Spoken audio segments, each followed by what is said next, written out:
impresionante. Moitas gracias a Manuel Miranda, a Gloria e a Miguel, que sen dúbida o mellor chef dende o eu hasta o eume, por lo menos. Non vou dicir ata o miño porque descoñezo outras geografías. E ben, a xeira de hoxe demostrou que a terra ten memoria e que as pedras falan, non? Entón, eu vou falar deste pedrolo que traio aquí, que non o atopei hoxe. Este é un pedrolo que a miña irmán e eu lle chamábamos a pedra de machucar os conchos, non? As noces por Nadal, a miña mãe tiña este pedrolo ali na cociña sempre, nun sitio bastante reservado. No Nadal, pues, sempre partíamos as noces comigo, non? Depois que me fixe maior, estudiei a carreira, estudei instrumental lítico, que moito que vos coñecedes, pois xa me dei conta que isto efectivamente era unha peza arqueolóxica, co seu fluido, unha parte lascada, o que se chama un percutor, non? Os tipólogos de prehistoria, que aquí un enganche perfecto, está feito en xisto. Entón, sempre me preguntei cosas sobre esta pedra. Entón, o que fixen foi o que os pedantes chamamos enquisa etnográfica, que o que facedes vos, como a do Arco de Mariña Patrimonio todos os días, non? Coas comunidades locais, non? Entón, esta pedra ten unha historia, non? Os meus pais casaron no ano 73. Foi a primeira misa que se fixo en galego na terra de Lemos. De feito, había alguna beata que preguntaba se aquilo tiña validez, porque todo o mundo sabe que Dios fala castellano, non? Daquela era un período de moitísimo activismo. De feito, recordo a Manuel María, que dá o nome aquí a este auditorio, de súa librería Sistral en Lemos. Era unha época de ilusións, non? Naquele tempo, a arqueoloxía estaba moi presente. De feito, a miña mãe contaba sempre que cando estaba embarazada de min foron de viaxe a Viladonga, que estaba sendo excavado por Chamos Olamas e ta xente, esvarou e caiu a rolos polo parapeto. Como sempre dixen que non me recuperei daquel golpe, salí na arqueólogo precisamente por esa querencia pola arqueoloxía total. Que os meus pais foron, o meu pai era profesora, porque o primeiro destiño que tivo foi na Ponte Nova, daquela Ponte Nova, non? E de lua de mel, pois fixeron unha viaxe dende Ribadeo a Tortigueira, por toda a costa da Mariña, non? E precisamente naquela viaxe, a miña mãe atopou na Praia dos Castros esta pedra, non?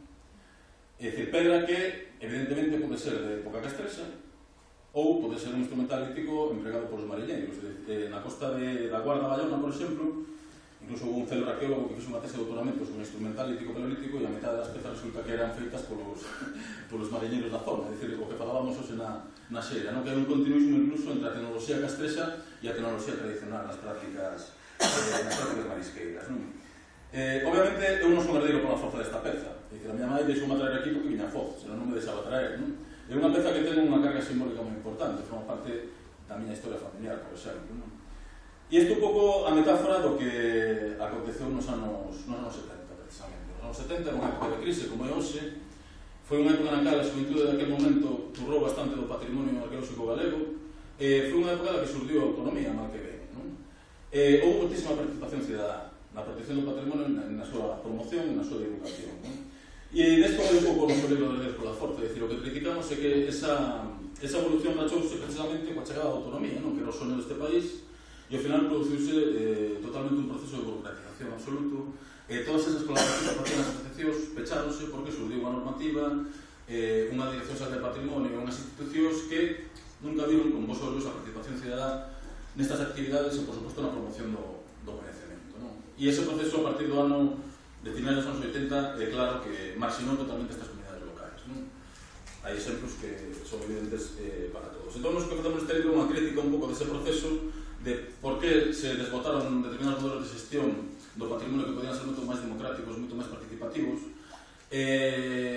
Voltando os ollos nos anos 70, pois, lógicamente, estamos tamén agora nunha época de crise e realmente que agocha este libro tamén é un canto esperanzador que amosa o traballo que facía xente como Poma do Arco ou Mariña Patrimonio. É dicir, nunha época de crise estamos vendo como de aquí pode surtir algo, non? A pesar de Europa, de España, de Galicia, das administracións, pois hai bastante esperanza a este respecto, non? Doutra volta, volvendo á historia familiar, unha parella de cataláns, amigos dos meus pais, tamén foi o primeiro destino que tivo, no ano 73 foi a Viveiro. Estiveron un ano de recén casados, tamén é certo que idealizamos moitísimo pasado, a infancia, ou cando éramos máis novos todos, non? Estiveron só un ano, depois marcharon xa para Cataluña. Bueno, total, que esta parella subilouse agora, desde sempre nunca volveron a Viveiro. E desde sempre quedoulles a imaxe de Viveiro dunha paisaxe prístina nos anos 70, que para eles era o paraíso. É dicir, mira que en Cataluña tiña unha zona preciosa tamén, e que deulles esa imaxe de como dun país que era consciente do seu patrimonio, dun pobo fermoso, e cando se jubilaron, pois tiñan pensado voltar a Viveiro, De feito, viñeron o ano pasado unha semana para volver a recordar aqueles tempos tan bons e tiñan pensado incluso comprar unha casa e acabar os seus días en Viveiro, non? Estamos falando dunha parella que se tiña pensado empadronar en Viveiro, deixar os seus impostos ali, venciarse, eso crea riqueza. Eso é o que se chama posta en valor do patrimonio, non? Que vou contar, que non se fala ninguén de Viveiro, porque sabedes como está todo o litoral galego, chegounos un día para ver que aquilo converterse en un auténtico inferno, non? É dicir, a depredación do litoral, a depravación total e absoluta urbanística da vila de Viveiro botónos para atrás para sempre. É dicir, para que vexades un pouco a segunda vertente desta historia, non? É dicir, estamos vendo como Galicia é capaz do mellor do peor. É dicir, este libro non quere criminalizar a administración, nin a academia, ainda que hai motivos sobrados para eso, non? E tampouco buscamos a idealización das comunidades locais, non? É dicir, todos estes chales que se puseron por aquí ou nas Rías Baixas non nos fixeron os extraterrestres, lógicamente, non? As comunidades locais hai moito bo e moito malo, non? Entón, neste sentido, nos creemos que este é o resultado dunha mala política de xestión do patrimonio cultural e, lógicamente, só se protexe aquilo que se coñece, non? Entón, estas actividades esta concienciación patrimonial que levades desde abaixo todas estas asociacións, pois eu creo que o camiño, xunto co diálogo estreito, que non existe, como estamos a comprobar entre a administración, os especialistas e esa xente que non sabe, non? Desde esa óptica nos defendemos aquí precisamente a participación das comunidades locais, non? Porque só así poderemos acabar que esa xente que foi feliz aquí en Galicia que queira volver e queira disfrutar dun país normalizado, non só a nivel de idioma, a nivel incluso de comportamento político, senón incluso a nivel de xestión da paisaxe cultural e dun patrimonio que é de todos, non?